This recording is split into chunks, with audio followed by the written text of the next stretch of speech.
it takes a comprehensive approach to address homelessness. Everyone knows that in the city of Los Angeles, we have over 40,000 Angelenos who sleep on the street, and 3 or 4 of them did not wake up this morning. In order to address this problem, we obviously need to focus, like Inside Safe does, on getting people out of street encampments and getting them housed. But before that, how about preventing people from ever becoming homeless to begin with? That is a vital component of the work that needs to be done to get us over the finish line to end homelessness in our city.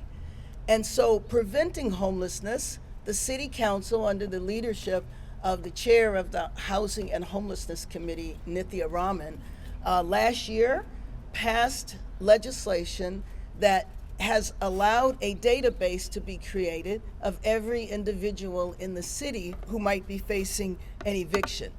And so the idea is, if we can get to them before they fall out onto the streets, can we do something to protect them from falling into homelessness? And so we didn't want to just go about doing the work at the Mayor's Fund. We wanted to research the work as well to make sure that it was making the difference that we hoped it would.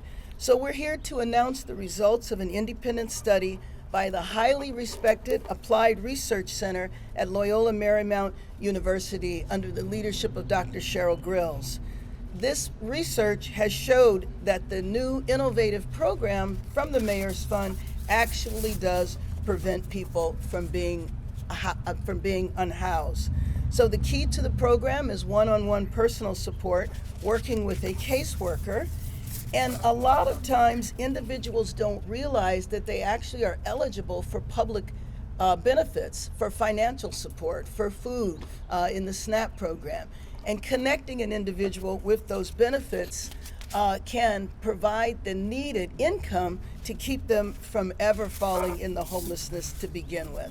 Again, a comprehensive strategy includes preventing people from falling into homelessness. You all are also familiar with this statistic that we can get 200 people off the street and then 200 more people fall into homelessness. It's not the same people falling in and out, but different populations do that. So preventing homelessness to begin with, getting people who are on the streets, off the streets ASAP into interim housing, addressing why they fell into homelessness to begin with, and then moving that person on to permanent housing.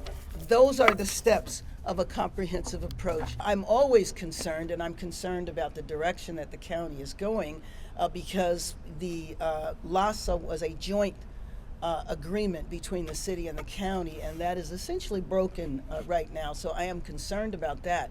However, I do believe that the plans that we have been working out, especially during this budget cycle, that we will continue to strengthen our ability to get people off the street, to move them into interim housing. What I really hope that we're able to accomplish over this next fiscal year is more interim housing at a lower rate than motels. But we have been and do plan to continue doing that, regardless of what has happened with LASA.